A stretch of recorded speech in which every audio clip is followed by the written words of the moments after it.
how's been life for you? Life has been like you know, people are talking about this that it's a comeback or something. है ना? I don't think so कि comeback है. I think जो tweets होते थे जब हम देख रहे होते थे, जरा ये ट्विटर की कहानी तो मुझे जरा पता चलेगा यार क्या था. एक ट्वीट आता था, हेडलाइन बनती थी, वीना मलिक ने ये बोला है. See, imagine मैं नहीं होती थी पर मेरे लफ्ज़ हर जगह होते थे. Yeah, you were there. Actually social media हमेशा से आपकी टीम्स करती हैं, बट डेफिनेटली आप अपने टीम्स को बताते हो कि आपके थॉट्स क्या हैं, आपकी सोच क्या है. Obviously thoughts तो आपके ही हैं ना. तो but I would say that my team has been remarkable. They are because उन्होंने आपको कहीं भी आपकी एब्सेंस जो है वो फील नहीं है होने ना. दी. और ना मेरी एब्सेंस मुझे लगता है लोगों के लिए, वो कहते हैं ना absence makes your heart grow fonder. तो मुझे लगता है कि मैं नहीं भी होती हूँ ना तो लोगों के जहनों में, दिल दिमाग में होती ही हूँ. हाँ वो होंगी आप, क्योंकि आप इनकी तो बड़ी नहीं. अच्छा Veena, because I am meeting you for the first time, I am sure बहुत से इंटरव्यूज में you have spoken about it, but इतना कुछ, इतना फेम माशाल्लाह से, you've seen a lot of fame माशाल्लाह, you've been in India, आपको सारा लोगों ने देखा, इतने बड़े शो में आप, रियलिटी शो में थी. कभी ऐसा फील हुआ कि I think this is a lot? Oh yes, because I think when you're very young, बहुत कम उम्र में फेम को हैंडल करना बहुत मुश्किल काम होता है, बहुत मुश्किल काम. Like अगर ये चीज़ अब होती मेरे साथ तो obviously जिंदगी आपको वैसे 30 से पहले समझ भी नहीं आती है. नहीं आती. You are just a lost kid. आपको समझ नहीं आती है. आपको ज़िंदगी में, और ख़ास तौर पे क्योंकि हमारे मुआशरे में हम इतना प्रोटेक्टेड होते हैं कि the moment we step out in the world वो हम एक बच्चे ही होते हैं. बिल्कुल. हमें वहाँ से सीखना पड़ता है. तो हम बीइंग विमेन, गर्ल्स की तो वो कहते हैं ना कि जो हीरा होता है ना उसको बहुत ज़्यादा, मेरी तो layers of protections. My dad was in the military teams. Oh wow. I been always like a kid. तो उनके हाथों में.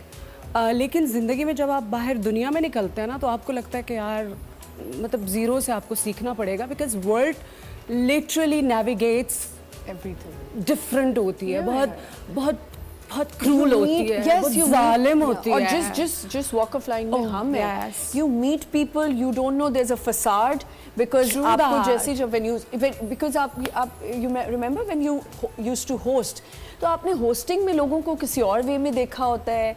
Then you go on sets, you meet a different person altogether. लेकिन मेरे लिए I don't know, जाहिर बात है जिनके पास फेम होगा या जिन्होंने बहुत प्रोटेक्टेड किस्म की एक ज़िंदगी जी होगी ना, बॉक्स्ड किस्म की, वो ज़रूर रेजोनेट करेंगे.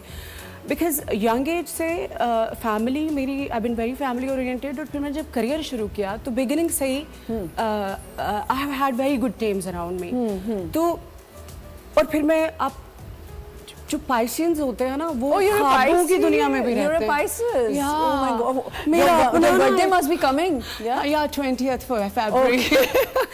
तो ना मेरी अपनी एक दुनिया थी. And I was navigating perfectly all right जब तक वो फैंटेसी थी. जब फैंटेसी टर्न हुई रियलिटी में ना तो I went just blank. I was like, how do I navigate it? वो ऐसी गाड़ी जिसका गेयर लगाना ही आपको नहीं आता. बिल्कुल. तो आई थिंक ज़िंदगी में ना बहुत सारी चीज़ें होती हैं. जो लोग बहुत आइडियलिस्ट होते हैं, बहुत ज़्यादा फैंटेसी में रहने वाले होते हैं, उनके लिए तो ये दुनिया वैसे कुछ जहन्नमी होती है. बिल्कुल. But coming from this background, military background, because उसमें ज़रा आपको और ज़्यादा प्रोटेक्टिव रहना पड़ता है, because you presenting somebody, you coming from a family where I think आपकी फैमिली में भी कोई भी नहीं होगा मीडिया में when you started, right? I started. It's 25 years now and I'm the only one. So वो कैसे बैलेंस किया?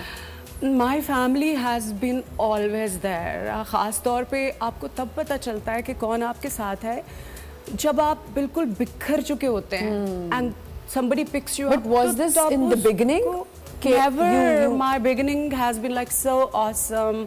It was just that reality hit me when I signed up the marriage contract. Yes, that was a wrong person enters your life और वो आपको दिखाता है बेटा मैं आपको बताता हूँ reality क्या होती है. Reality क्या है? But I think otherwise I think I have been very blessed because उस time पे भी a lot of people, my family came to rescue me and alhamdulillah. But I think जिंदगी में कुएं में छलांग आप लगाते हैं ना तो एक ही होती है, पर जब आप उससे बाहर निकलते हैं ना तो आपको 1000 छलांग लगानी पड़ती है और यू आर लकी कि आप जिंदा बच जाए। वीना, आपको नहीं लगता कि ये एक तरह से हमारे फेवर में भी जाता है? When you face these kind of problems then you learn day by day कि मैंने किस तरह लोगों को टैकल करना है या मैंने किस तरह इन सिचुएशंस को हैंडल करना है। Seriously We're going to continue from here. It's going to get very, very interesting.